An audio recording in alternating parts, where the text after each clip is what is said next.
গত সময় আমরা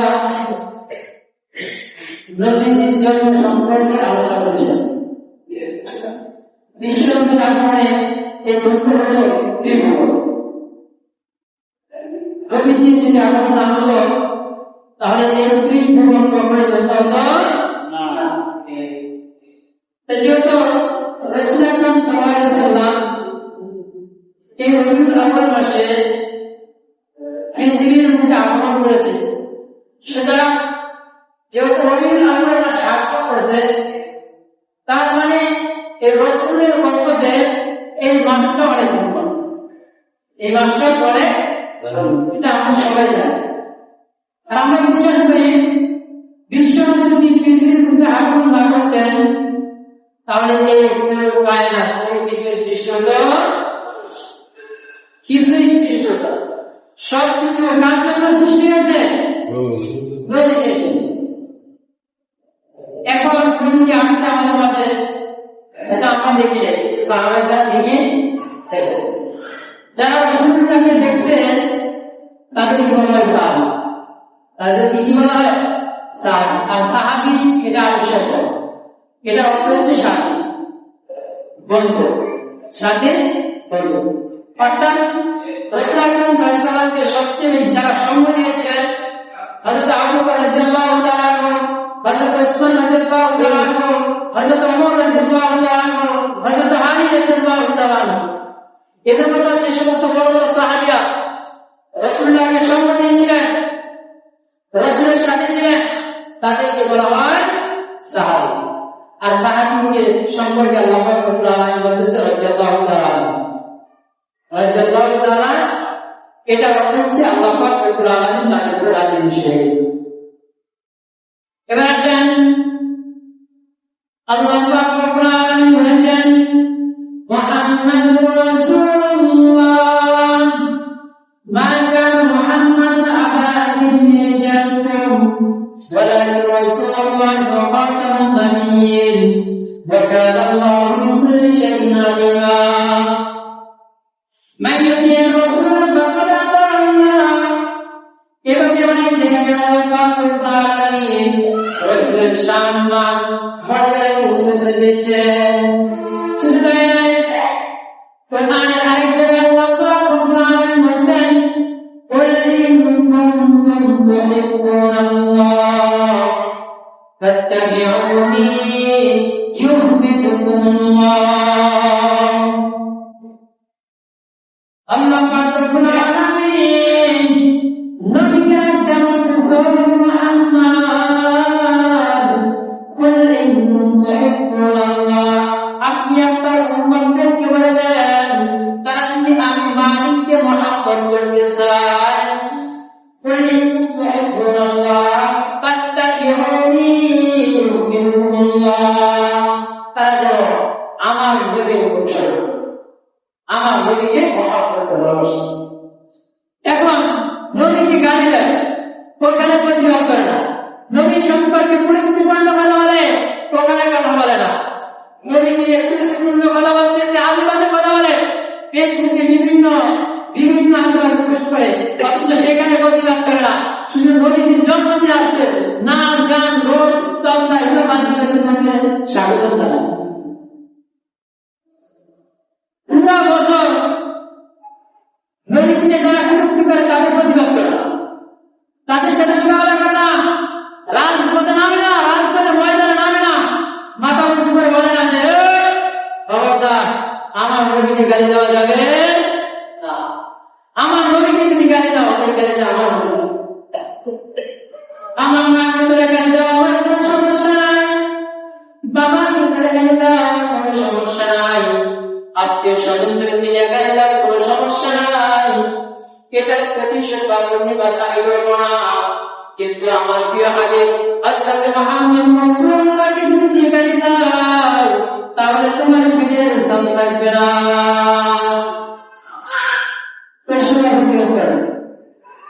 যদি রবিউল মাসে 12 তারিখে এবার বৃষ্টির মসজিদ বন্ধ হয়ে যাবে, মাথায় ঘুরে পড়ে গেছে, এই যে 12 রবিউল আসে সামনে দেখবেন এই রাজপথে আল্লাহর যে মিছিলেরা এরপরে ঘটনা প্রত্যেকটা মামলার মধ্যে টাকার ভুল হয়ে যায়।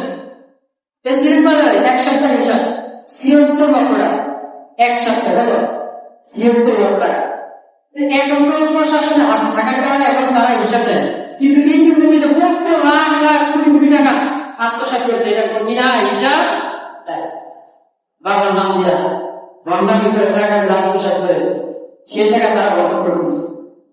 আর বুঝলে নগদ ব্যবসা, বুঝলে নগদ ব্যবসা করে, কিন্তু তারা যে মাথায় ব্যবসা করে খাইতেছে, এটা কি যায় না যায় এখন চিন্তাও করে না। ইসলামের যে প্রতিষ্ঠানগুলো আছে এগুলো তো অবশ্যই মানুষের দাম সত্য মাধ্যমে চলবে, তাহলে এগুলো কি হয়েছে এগুলো চলবে। এভাবে রসুলের জমা থেকে এইভাবে আসছে, এইভাবে চলবে কেমন পর্যন্ত এইভাবে। তাহলে গত সময় আমি আলোচনা করেছিলাম রসুল্লাহকে খুতবা করার জন্য এসেছেন, রসুল্লাহকে খুতবা করেছেন, আর তারপরে করতে তো প্রভাব নাই। বিগত দিন অবাধের কারণে আইমান সাদিয়া 3 বেলা ভালোভাবে খাবার খেতে পারত না। আর যখন রসুল্লাহ তারপরে আগমন করেন, এখন তারা রিজিকের প্রভাব নাই, ওকে নাই অভাব নাই, এখন রিজিকের কোনো অভাব নাই। এখানে বলছেন বুঝতে পারতেছে, ব্যবসাও ভালো আমদানি হয়েছে, এর বাকি কাজ তাও পারবে, পুরোটা সেটা সুন্দর করে খেতে পারতেছে, কোনো কিছু অভাব নাই, টাকা পয়সা ধন লাগতে পারতেছে। এখন আরবদের প্রজা হচ্ছে 2 বছর 2 মাস করার পরে আবার বাচ্চাটাকে তার মায়ের কাছে লড়তে দেয়।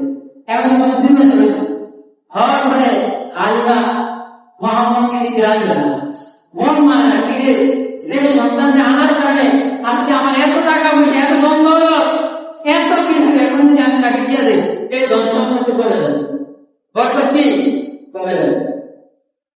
এই কথা চিন্তা করে নবী মুহাম্মদকে নিয়ে মক্কার মধ্যে চলে যায়। যাওয়ার পরে এবার নবীর মাতা আমিনাকে রাখতে বলতেছে, আমিনা তুমি কি জানো মক্কার বুকে একটা চরাচরি রোগ দেখা দিয়েছে, যে রোগের অনেক বাচ্চারা আক্রান্ত হয়েছে, তুমি যদি তোমার সন্তানকে তোমার কাছে রেখে যাও তাহলে এই সন্তানকে আক্রমণ করার সম্ভাবনা রয়েছে।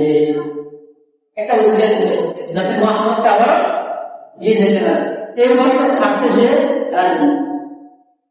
আমিনাকে যখন এই কথা বললেন, আমিনা কেমন বলতেছে, ও হালিমা তুমি কেন এই কথা বলেছ, আমিও চাই তুমি আমার ছেলেটাকে নিয়ে চলে যাও। এই আরেকটা সুযোগ, আরেকটা কি সুযোগ পাইছে, বড় বড় সুযোগ আমার পাই।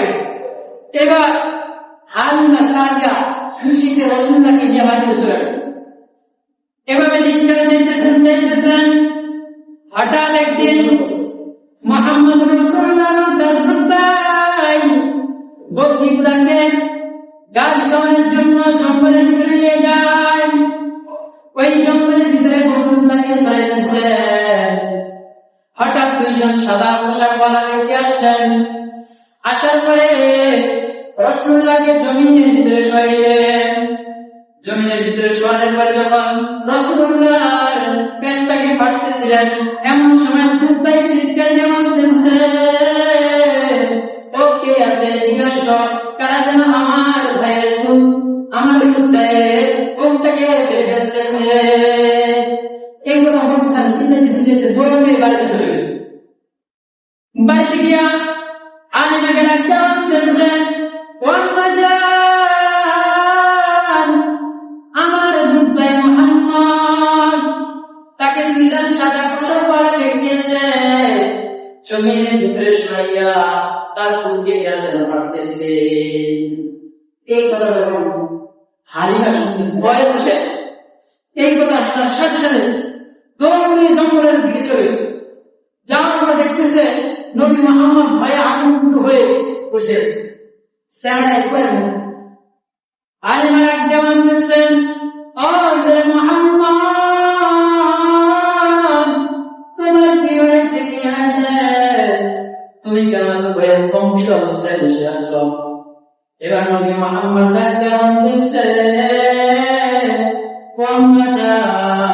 দুইজন সাদা পোশাক ওয়ালা ব্যক্তি এসে আমাকে জমিনের দিকে শুয়ে আমার উপর পিটিয়ে চলে ফেলেছে।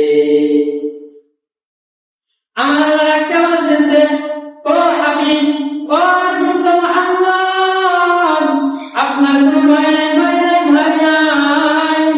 আমি আল্লাহ আপনার অন্তরটাকে বের করে জমজম এবং জান্নাতের কূপ দ্বারা তৈরি করেছি। অর্থাৎ আপনার জীবনের মধ্যে যে বিষয়টা সমস্যা আছে, এই যে জমজমের কূপের পানি দ্বারা এবং জান্নাতের পানি দ্বারা তৈরি করার কারণে সেই কূপের কলমটা একেবারে সাদা হয়ে গেছে। এখন আর কোনো কিছুই নাই, কোনো লাগে একটা ঘোরা করলে পরে করতে পারবো। এটা আমরা এবার আলিমার মনের ভিতরে ভয় হয়ে গেছে, এই ছেলেকে যদি আমি আবার রাখি, এরকম কোনো যদি বিপদ হয় তাহলে আমি তখন কি করবো? আর যদি তার পরবর্তী হয়ে যায় তাহলে আমি আমিনাকে কি জবাব দিব? এই কথা চিন্তা করে এবার আলিমা বলবে মক্কা থেকে চলে গেছে। যাওয়ার পরে আমিনা ডাকতে কয়, আমিনা, তোমার এই সন্তানকে আমার কাছে রাখা সম্ভব। এবার আমিনা ডাকতে বলেন, সাদা পোশাক পরা দুইজন ব্যক্তি এসে তার মুখ ফাটছে, আবার কেন যেন দিয়ে দিয়েছে, তার কোনো সমস্যা হয় না। আমিনা ডাকতে বলতেছেন, ও আল্লাহ, তোমার কাছে যে কাজটা হয়েছে এটা তো একটা সাধারণ কাজ, এবার তুমি আমার কাছ থেকে শোনো। এবার কি আমার কাছ থেকে? এই কোনো সাধারণ সন্তান না। ও হালিমা, শুনলাম এই সন্তানটা যখন আমার বাড়িতে ছিল, অন্য অন্য মহিলারা যখন তাদের সন্তান প্রসব হয়, যখন তাদের সন্তান পেটের ভিতরে আসে, তাদের মাথা কোথায় কোনো কোনো দর্দ হয়, কিন্তু নবী মুহাম্মদ যখন আমার বাড়িতে ছিল এরকম কিছুই আমার ভিতরে অনুভব হয় না। ও হালিমা, শুধু তাই নয়, তাই নয়, এই কেবল মুহাম্মদ, এই মুহাম্মদ যখন আমার বাড়িতে ভিতরে আসলেন, আসার পর থেকে আমার শরীর থেকে আমি যখন থুতু ফেলাই, থুতু ফেলানোর সাথে সাথে সেখান থেকে এমন জ্ঞান ছড়ায় যে জ্ঞান কখনো কোনো ব্যক্তি শুনে নাই। ও হালিমা, শুধু তাই নয়, এই সন্তান যখন আমার পেটের ভিতরে আসলো, আসার পর থেকে যখন আমি মাঝে বের হই, তখন পুরো রাস্তায় এই সুগন্ধির কারণে জ্ঞান হয়ে যায়। এই জ্ঞানের কারণে মক্কার মহিলারা পর্যন্ত আমার শ্বশুর এবং শাশুড়ি বলেছে, আপনাদের জন্য আমিনা এমন বন্ধাত্ম ব্যবহার করে, এমন কোন সুগন্ধি ব্যবহার করে যে সুগন্ধির কারণে মক্কার ভিতরে গ্রামে গ্রামে ঘুরে যায়। এবার আব্দুল মুত্তালিব যখন আমিনাকে জিজ্ঞাসা করে, ও আমিনা, তুমি এই সুগন্ধি কোথায় পাইলা? এই সুগন্ধি তুমি কোথায় থেকে পাইলা? তোমার স্বামী মারা গেছে, বিষ্ণু হয়েছে, তোমার জন্য তো সুগন্ধি ব্যবহার করা হারাম হয়ে গিয়েছে, তুমি কেন সুগন্ধ? এবার আমিনা কেমন দিয়েছেন, ও আমার শ্বশুর মশাই শুনেন, এই জ্ঞান কোন সাধারণ জ্ঞান নয়।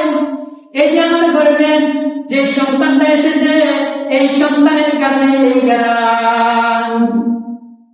শুধু তাই নয়, হে হালিমা, তুমি শুনলাম, আমি যখন মরুভূমির উত্তপ্ত এই বালুর ভিতরে পাড়া দিলে আমার মনে হয় যে আমি তুলার উপরে পাড়া দিয়েছি। এবার হালিমা তো অবাক হয়ে শুনতে বলতে চাই না, তাই নয়, আমি যখন কোন কাটার উপরে পাড়া দেয়, কাটা, এই কাটার উপর পাড়া দেওয়ার সাথে সাথে মনে হয় না এই কাটাটা তুলার মতো না হয়ে যায়, তুলার মতো না। হালিমাকে যখন এই করে বললাম, এবার হালিমা একটা বলতেছে, তাহলে তোমার কোনো চিন্তা নাই, এবার ছেলেটা আমাকে দিয়ে দাও, আমারে আমি বলতেছি না, আর সম্ভব না, এই ছেলেকে তোমার কাছে আনতে পারবো না, আমার ছেলে আমার কাছে থাক। দিনকালে এইভাবে যাইতেছেন, প্রত্যেকটা দিন এভাবে চলতেছেন। কিছুদিন পরে যখন রাসূলুল্লাহর বয়স 6 বছর হয়, 6 বছর পর দিন হওয়ার পরে এবার মা আমিনা নবী মুহাম্মদকে নিয়ে মদিনার বুকে সফর করেন। এই সফর অবস্থায় মা আমিনা দুনিয়া থেকে বিদায় নিয়ে চলে যায়। এবার শিশু মুহাম্মদ কান্নাকাটি করতেছে, হায় জন্মের পূর্বে পিতা দুনিয়া থেকে বিদায় নিয়ে চলে গেছে, এখন জন্মের পরে 6 বছর বয়স মা দুনিয়া থেকে বিদায় নিয়ে চলে গেছে। এভাবে আফসোস করতেছেন। আমার আল্লাহ নবী মুহাম্মদকে জবাব দিয়েছেন, ও নবী মুহাম্মদ, আপনি কোনো চিন্তা করবেন না, কোনো পেরেশানি করবেন না, আমি আল্লাহ আপনার সাথে আছি। শুধু তাই নয়, আপনি আমার বন্ধু, আমি আপনার বন্ধু হয়ে গেলাম, আপনার কোনো চিন্তা না। এবার যখন নবী মুহাম্মদের মাতা দুনিয়া থেকে বিদায় নিয়ে চলে গেছেন, এবার নবীজির দায়িত্ব গ্রহণ করেন দাদা আব্দুল মুত্তালিব শিশু মুহাম্মদকে লালন পালন করতেছেন। যখন রাসূলুল্লাহর বয়স 8 বছর হয়, এবার দাদা আব্দুল মুত্তালিব দুনিয়া থেকে বিদায় নিয়ে চলে যায়। এখন এই সন্তানের দায়িত্ব নেই, এই সন্তানের দায়িত্ব নেওয়া পারবে না। এবার চাচা আবু তালেব ডাক কেমন দিয়েছেন, ও মুহাম্মদ, তুমি কোনো চিন্তা করো না, তোমার পিতা দুনিয়া থেকে বিদায় নিয়ে চলে গেছে, তোমার মাতা দুনিয়া থেকে বিদায় নিয়ে চলে গেছে, তোমার দাদা দুনিয়া থেকে বিদায় নিয়ে চলে গেছে। আজকে থেকে মনে করবা আমি তোমার মুরব্বি, আমি তোমার গার্ডিয়ান হয়ে গেলাম। এবার চাচা আবু তালেবের কাছে নবী মুহাম্মদ বড় হয়েছে। যখন রাসূলুল্লাহ বয়স 10 থেকে 12 বছর, এই 12 বছর হওয়ার পরে চাচা আবু তালেব রাসূলুল্লাহকে নিয়ে সিরিয়ার বুকে ব্যবসায়িক উদ্দেশ্যে ভ্রমণ করা শুরু করেছে। প্রতিমধ্যে চাচা আবু তালেব এই ব্যবসায়িক পরিস্থিতি নিয়ে একটা গাছের নিচে চাইছে, গাছের নিচে গিয়েছে চাইছে। এখন ধন সম্পদ বা এই কোনটা নিচ্ছে ওগুলো তো কম করতে পারবে, এই জন্য সবটারে গাছের নিচে দিচ্ছে। নেওয়ার পরে আমি দেখতেছি বাচ্চাদের মোহাম্মদের জায়গা দেওয়ার জায়গা নেই। এবার বাচ্চা মোহাম্মদ বলতেছেন, ও চাচা আবু তালেব, আপনি কোনো চিন্তা করবেন না, আমি রোদের ভিতরে থাকতে পারবো, কোনো সমস্যা নাই। এবার মোহাম্মদ গাছের তলে আর নাই, গাছ থেকে ভাড়া করে রোদে দিলেন। এখন ইহুদিদের একজন পাদ্রী ছিল, যিনি তাও কিতাবের একজন পণ্ডিত ছিল, বিজ্ঞ অভিজ্ঞ ছিলেন, আলেম ছিলেন। সে দেখতেছে নবী মুহাম্মদ যেখানে দাঁড়াইছে ওখান থেকে কে যেন ছায়া দিতেছে, সুবহানাল্লাহ, কে যেন ছায়া দিতেছে, এমন সুন্দর ছায়া দিতেছে, গাছের নিচে দাঁড়ায় কিন্তু মাথা ভাগে ঢুকে একটু একটু রোদ পড়ে, কিন্তু তাকে এমন ভাবে ছায়া দিচ্ছে তার একটা রোদের বিন্দু কোনো আসে দেখা যায় না। তার নাম ছিল বহেরা রায়। এবার ইহুদিদের পাশে ডাকতে বলতেছেন, এই ছেলেটা কার? এই ছেলের গার্ডিয়ানকে। এবার তারা ডাকতে বলতেছে, কি হয়েছে? এটা হচ্ছে আমার ভাতিজা মুহাম্মদ। এবার বহেরা রায় ডাকতে বলতেছেন, ও আবু তালেব, এ কোনো সাধারণ সন্তান না, এর সম্পর্কে আমি তাওরাত কিতাবের ভিতরে পড়েছি, ইনজিল কিতাবের ভিতরে পড়েছি, জবুর কিতাবের ভিতরে পড়েছি, সমস্ত কিতাবের ভিতরে যত আজহার আকলাক বলেছেন সবকিছুই আমি এই মুহাম্মদের ভিতরে দেখেছি। সুতরাং এ কোনো সাধারণ লোক নয়। আমার মনে হয় মা কানা মুহাম্মাদুন আবা আহাদিন মিন রিজালিকুম ওয়ালাকিন রাসূলুল্লাহি ওয়া খাতামান নাবিয়্যিন ওয়া খাতামান। আমার মনে হয় যে এই রাসূল মুহাম্মদ, এ তো কোনো সন্দেহ নেই। এবং আল্লাহ পাক রব্বুল আলামিন এর মাধ্যমে নবুয়তের যে ধারাবাহিকতা আছে এগুলো শেষ করে। এবার বহেরা রায় ডাকতে বলতেছেন, ও আবু তালেব, তুমি যদি এই সন্তানকে নিয়ে সিরিয়ার বুকে ভ্রমণ করো, সিরিয়ার লোকজন যদি তাকে দেখতে পায় এবং চিনতে পারে, তাহলে তাকে হত্যা করে ফেলবে, এতে কোনো সন্দেহ নাই। সুতরাং তুমি এই সন্তানকে নিয়ে সিরিয়ার বুকে যাও না। এবার সাকান্দারের বিয়ে যেহেতু এই কথা ভয়ঙ্কর ভয়ঙ্কর কথা শুনছে, তোমার ভয় লেগেছে, যেন মহাবতী চলে আসে। এবার মোহাম্মদ ডাকতে আওয়াজ দিচ্ছে, ও চাচা যান, আপনি ব্যবসায়ী উদ্দেশ্যে সিরিয়ায় গেলেন না? ডাকতে আওয়াজ দিচ্ছে, ও বাতিজা মোহাম্মদ, ওই ব্যক্তি যে কথা বলেছে এই কথার প্রমাণ আমি নিজেও। বলে কি বলেন? বলে ও বাতিজা মোহাম্মদ, তুমি যখন পৃথিবীর রূপে আমার আগমন করেছ, আগমন করার পরে ওই যে চন্দ্র সূর্যকে দেখছ, ওই চন্দ্র সূর্য এমন ভাবে তোমার হাতের কাছে চলে আসছে, আমরা ভাবছিলাম যে ওই চন্দ্র খন্ড খন্ড বিখণ্ড হয়ে আমাদের মাথার ঘুরে ঘুরে যাবে, কিন্তু না, এরকম দেখে তুমি হাত মারাই দিছ আর চন্দ্র সূর্য তোমার সাথে সাথে হাতের সাথে সাথে নাচাচ্ছিল।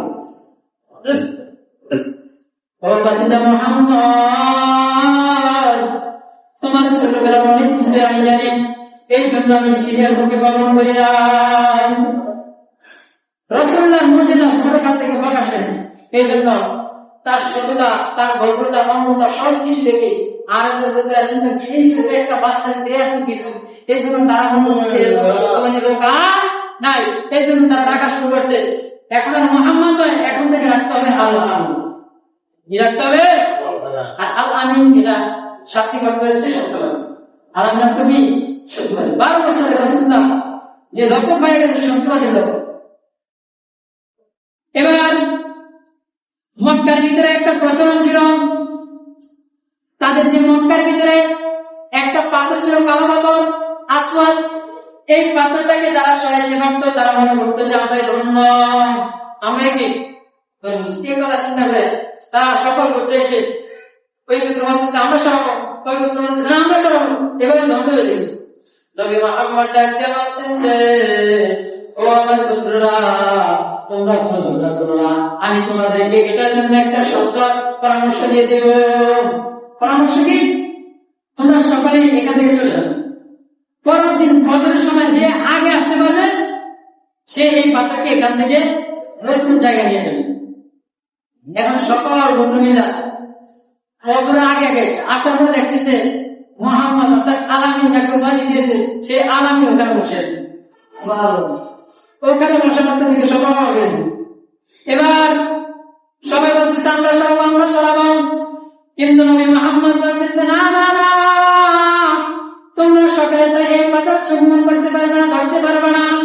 আমি তোমাদেরকে আরো সুন্দর একটা পরামর্শ দিতেছি, তোমাদের প্রত্যেকটা গোত্র থেকে তোমরা যাকে আমির মানো, তোমরা তাদের আমিরকে এখানে উপস্থিত করো। এবার সকালে তাদের গোত্রের আমিরকে উপস্থিত করা বলতেছে, যা আমির তারা এটাকে ধরে এই জায়গা থেকে অন্য জায়গায় নিয়ে যাবে, তাহলে সকল গোত্রের লোকদের পক্ষ থেকে আমিরকে আদায় হয়ে যাবে। এই জন্য নবী মুহাম্মদকে আরবের লোকেরা এত বিশ্বাস করতেন, নবী মুহাম্মদ যখন যা কিছু বলতেন সবকিছুতেই আরবরা রাজি ছিলেন, খুশি ছিলেন। এভাবে দিনকাল দেখতেছেন।